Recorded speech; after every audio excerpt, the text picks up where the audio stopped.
What's going on, YouTubers? Goodang775 back with another video. Today I want to go ahead and talk about the Galaxy S7 Edge, and this is the Verizon version. I'm at this phone for over a week now, and I'm gonna give you my score, my review score of it. As you guys know, that I am a big cell phone guy. I buy and sell cell phones for a living, so I know what I'm talking about. As of right now, the score for the Galaxy S7 Edge is a 9 out of 10. Yes, it's very high. It's up there. It ranked the same as my LG V10 when I did that, but Nexus 6P's still got it beat out in total. I guess when it comes to the total package, total user experience, in my opinion. My opinion. Okay, don't get all butthurt, Samsung people. Okay, but this phone is still really, really, really good. It's really hard not to recommend this phone. Okay. Now, one of the first things I want to go ahead and talk about is the bloatware on this phone. Okay, it's one of the cons. Okay, this lost a lot of points in my book because of the bloatware. Okay, this is the Verizon version, so you already know Verizon's gonna add their bloat on there. But when you throw in, Google stuff, and you got Samsung stuff, there's so many redundant apps on this phone. It's ridiculous. I mean, you just can't win. You got Google Play, Slacker on there. You got some, what else did it come? Samsung's own music thing. I mean, so many redundant apps and things that you're never going to use. Okay, don't get me wrong. I guarantee there's some people that actually like those apps and use everything. But from my opinion, there's too many stuff on there. Okay, it should come with a blank slate, a set number of things, and this applies to Samsung. Samsung likes to do this all the time. And it leads me to another con, is that speaker. Okay? That speaker is weak. Okay? Don't get me wrong. It's loud. Okay? You see, yeah, thumbs down. Okay, that speaker's thumbs down. Okay?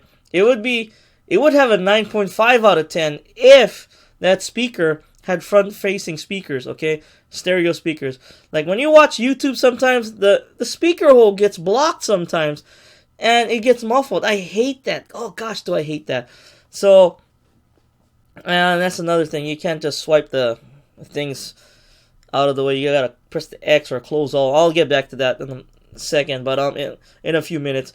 But yeah, the speaker sucks.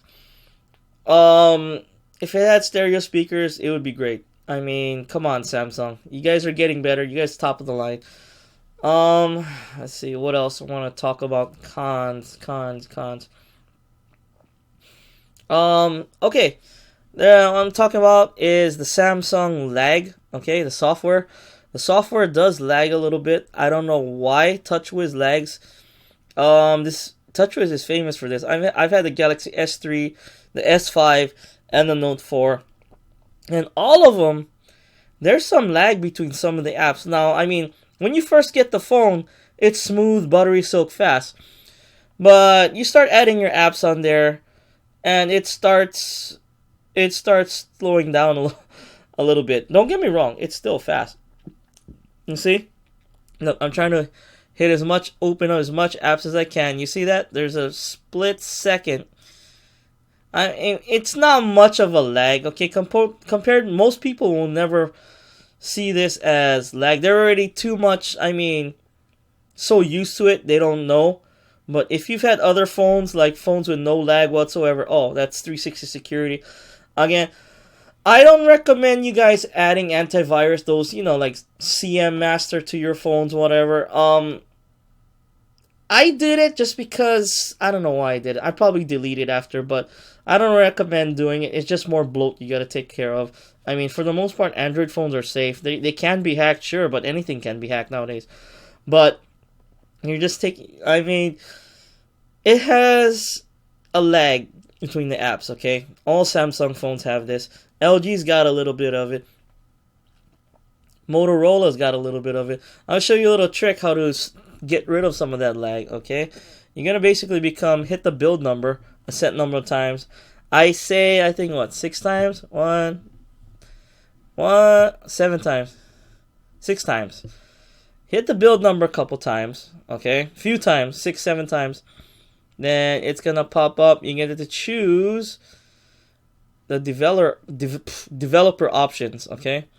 and you go to developer options, and you go look for the animations. Okay, animations is what lags a little. Okay, so you're gonna hit the animations. You can either turn them to 0 or 0.5. Okay, the higher you go, the slower your phone's gonna be. Okay, the animation sequences, there's gonna be split seconds of lag there. So I'm changing everything to 0.5. And it does help. It does help. Now, it takes a trained eye to see it, but for me, yeah, it does help. But if you're used to Samsung phones, you're not gonna even see it. Okay? But yeah, turning down the animations down, restart your phone, and it should pick things up. Okay?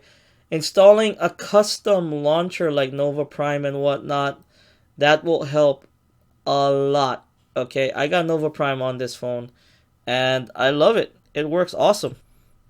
And it's gonna cost you a little money, like $2 or $3, but it's totally worth it. Okay, there's a bunch of other launchers out there in the Google Play Store. A lot of them are really good. Some of them are bad. Do your research. Read the reviews on the launchers. Okay, but no matter what launcher you get, you still can't get totally rid of TouchWiz. It's always gonna be running in the background. Just keep that in mind. Now we got through the cons. Let's talk about the positives of this phone. Okay, positives of this phone. Okay, one, it's not like the old Edge phones where you put it flat on the desk. It doesn't wobble when you put it flat on the desk when you try to type. Okay, that's great. Because when I used to put the S6 Edge Plus on the desk, it would wobble a little bit and spin around and all that. So this one doesn't do it as much. Okay, because the camera hump is very less pronounced. And another thing about a plus on this phone is it's totally waterproof. IP68 rating. And it's great. I love it. You could actually drop this in a little puddle of water, pick it up right away, and it should be fine. Stick it in a bag of rice, it should be fine. Sprinklers hit it, it should be fine.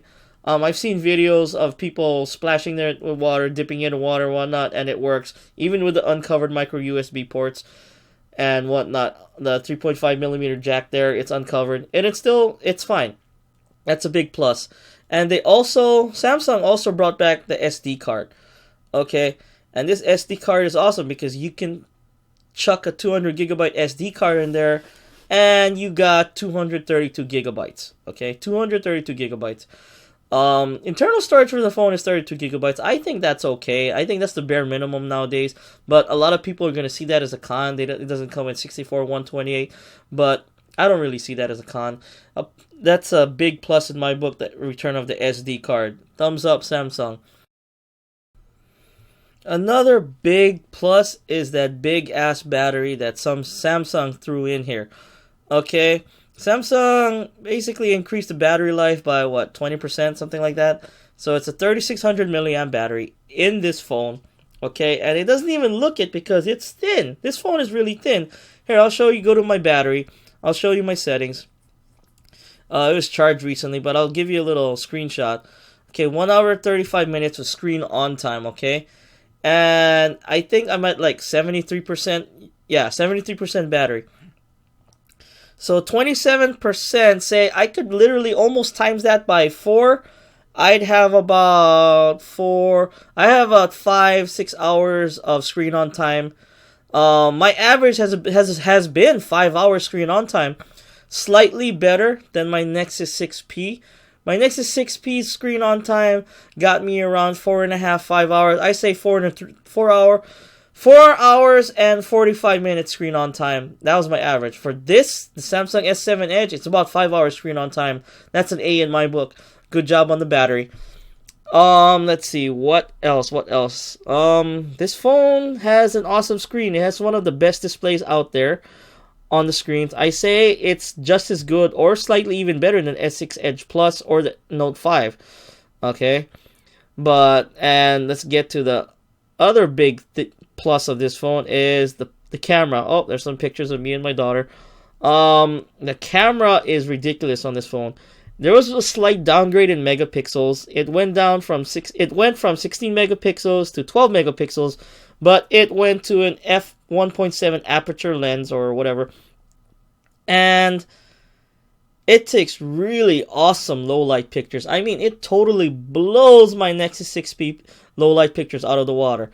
Now, if it's normal sunny day, the pictures for the Nexus 6P and this are very similar, very close, with the S7 Edge slightly, I mean very slightly. Okay, the cameras nowadays are really good, and it's really hard to tell them apart. Okay, the camera I'm using to film this is my wife's Galaxy S7.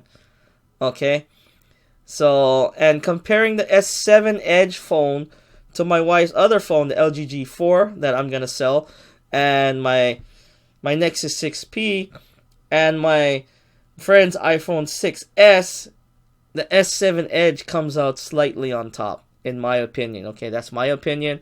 Colors do look super saturated, but Samsung's photos are always like that. You can tone it down a little. You just gotta mess with the settings, the Samsung, your photos and whatnot. I mean, I'm not gonna go into technicalities here, but Samsung's camera is a winner. It's one of the best.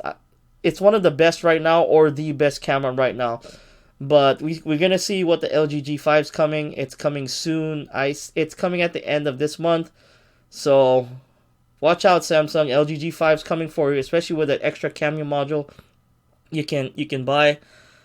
But again, this phone, beautiful display, waterproof, return of the SD card, great camera, big battery. That checks a lot of check marks in a lot of people's books for things they want in a phone. Okay, and the cons, you got it's slippery, fingerprint magnet. It has a crappy speaker, bloated. It's totally bloated software, and a little bit of lag. Okay, a little bit of lag. So those are the cons. I say the good outweigh the cons. Okay, that's why this phone got a 9 out of 10 in my book. So if you guys like this video, go ahead and hit that like button, subscribe to my channel. If you don't like this video, hit that dislike button and leave me a comment down below telling me what I can fix. I'm always learning. I'm still a small YouTube channel, and I appreciate the criticism. Okay, this is Gdang775. I want to thank you guys for watching. Peace out.